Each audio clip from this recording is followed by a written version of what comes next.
Hey everybody, you're watching A Physio Named Jonah. That's this guy. Education is an incredibly important part of the healthcare field, and it's something that I am very passionate about. It's almost like my wife is a professor or something. Education does not stop in the classroom though, and as a healthcare provider, one of the most important places we learn is directly in the field, this being through clinical placements. In today's video, I'm going to be giving you 5 tips on how you can ace those upcoming clinical placements. Now, I'm currently a clinical mentor for a student, and we put this list together for you. So that means you're getting my perspective as a mentor currently and somebody who was a student within the last 5 years, as well as the perspective of somebody actively going through the clinical placement process right now. Well, I mean right now for me as I'm making this video and uploading it, but probably not right now for you as the person watching it, because I don't know when you're watching this. Hey, how's the future going? I hope it's nice and we still have grass. If you are new around here and enjoyed today's video, consider subscribing to the channel and clicking the bell so you're notified when I release new videos, just like this one. I'm a Canadian physiotherapist who makes videos on the physio and healthcare world, so if learning about healthcare and education is your kind of thing, stick around, we'll get along just fine. Alright, let's kick things off with tip number 1. Tip number 1, take advantage of your mentor.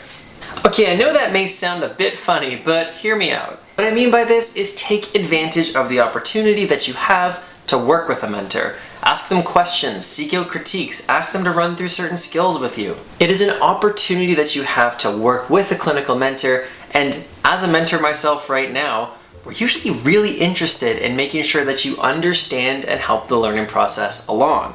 I mean, that's why we took you on as a student in the first place, right? So take advantage of their expertise, skills, and the time that you have with them to get the most out of the experience that you can possible. Tip number 2, embrace the gray area. Clinical practice is not a world of absolutes or black and white thinking like school can be at times. Oftentimes, there may not be any one specific correct answer for a given situation. As humans, we are dynamic and unpredictable creatures, so obviously there's gonna be a lot of gray area when we start talking about the healthcare of a dynamic and unpredictable creature. Instead of being frustrated that there doesn't always seem to be that one correct answer that you know is gonna nail it, use the gray area as an opportunity to hone your clinical reasoning skills and your critical thinking. It can also be a great way to open up a conversation with your instructor or your mentor about something that isn't totally making sense to you. That can spark a great discussion with the two of you that leads to you better understanding afterwards. Tip number 3, don't treat people like test questions. This is a human being that we're talking about. This is a mother, a father, a brother, sister, daughter, grandparent, some important person to somebody else that is sitting in front of you. They are a real life human being bringing in all of that vast experience of their life when they come to work with you as a healthcare provider. Why do I bring this up? Because the person sitting in front of you is so much more than just a body part that's in pain that you're getting on a test. It is really important as a student to remember that they are in fact a person, because sometimes we can get so wrapped up in our thinking and trying to pick out what the best test for a situation is or the best route of thinking that we forget to address the person that's in front of you as the person they deserve to be treated as. It's okay as you're getting started to feel like you're kind of stuck in your own head a little bit. It happens to all of us when we're learning. But as soon as you can, I really recommend trying to focus your energy on thinking about the person in front of you and treating them as a person who is coming to you with a problem as opposed to a problem that just happens to be attached to a body. Tip number 4, listen up. Like for real, listen. Take the time and actually listen. If you're doing that thing right now where you're just thinking about what the next thing that you're gonna say is when the person across from you finishes talking, then you're not actually listening that well, are you? Listening is a skill that's not lauded enough for just how important it is in everyday life, but in particular to your development as a healthcare provider.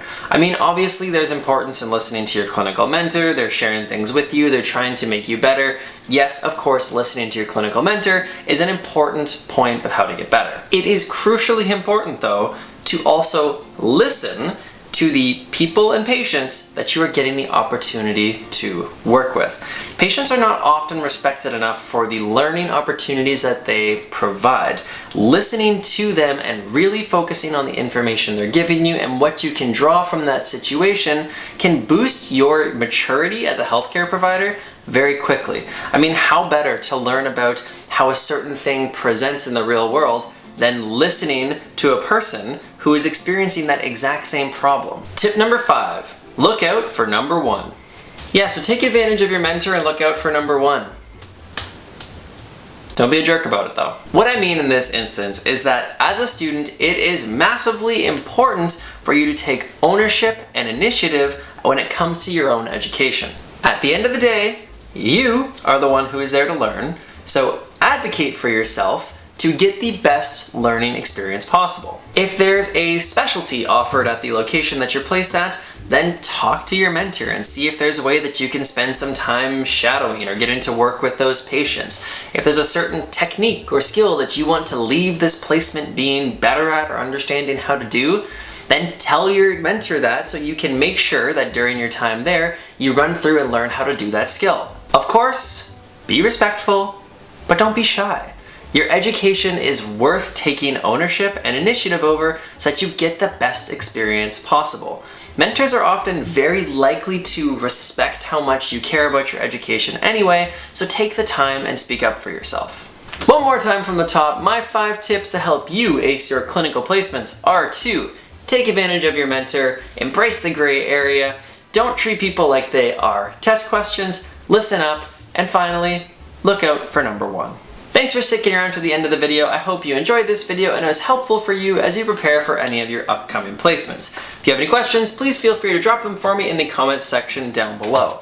I want to make one final little note here as a story, just a reminder of how great human beings can be. I lost my driver's license yesterday, don't tell my wife, and I returned home today with my driver's license being placed on top of the mailbox. Some lovely human being came by and dropped it off at the house for me when they found it where I had dropped it after going for a run.